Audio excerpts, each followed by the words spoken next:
Having a hard time getting the shaft out of a fan blade.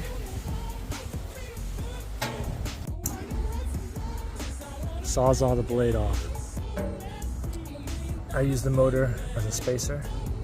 So you're gonna put this in there like that. You have a hammer and a punch.